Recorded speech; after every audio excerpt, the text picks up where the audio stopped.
Batu bara dijualnya ton, permata dijualnya gram. Sekarang pertanyaannya, kenapa beda sekali?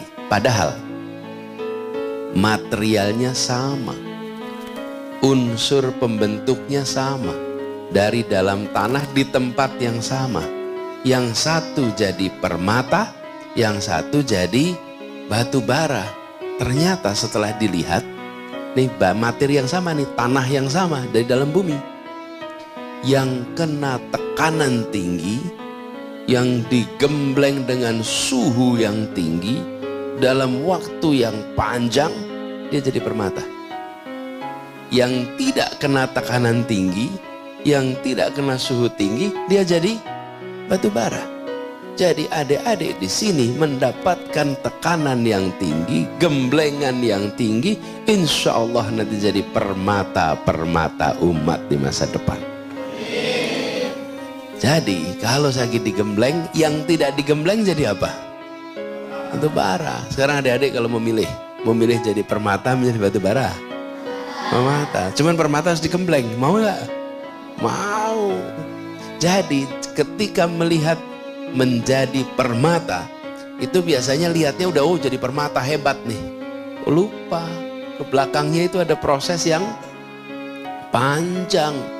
Setiap hari mengerjakan ini terus, gembleng itu terus.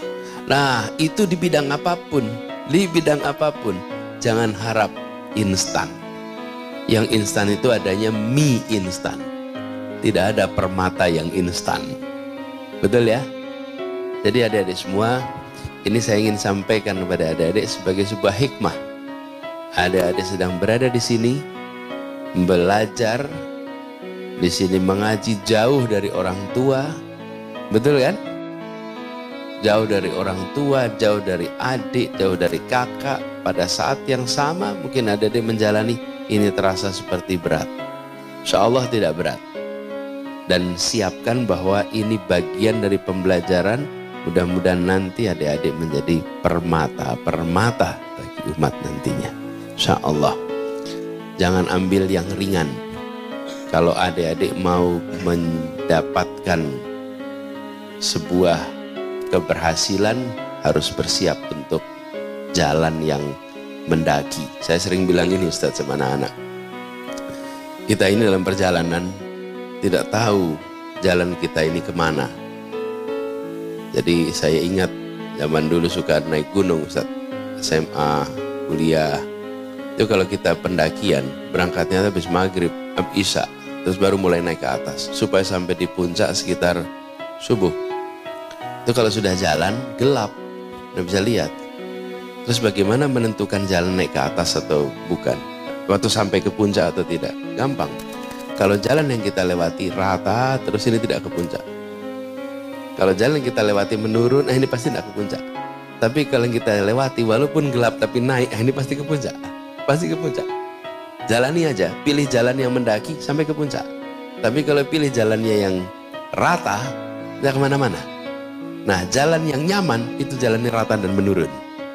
Jalan yang mendaki itu pasti berat. Tapi itu akan mengantarkan kepada puncak-puncak baru dalam perjalanan hidup adik-adik semua. Insya Allah itu aja pesan buat adik-adik semua. Mudah-mudahan yang sederhana ini bisa memberikan manfaat. Sekali lagi Ustadz Somad, terima kasih atas kesempatan untuk bisa bersilaturahmi bersama semua di sini. Semoga ini membawa keberkahan bagi kita semua. Demikian dari kami, kurang lebih mohon dimaafkan. Wallahu muwaffiq ila aqwamit thoriq. Nasrullah wa fathun qarib. Assalamualaikum warahmatullahi wabarakatuh.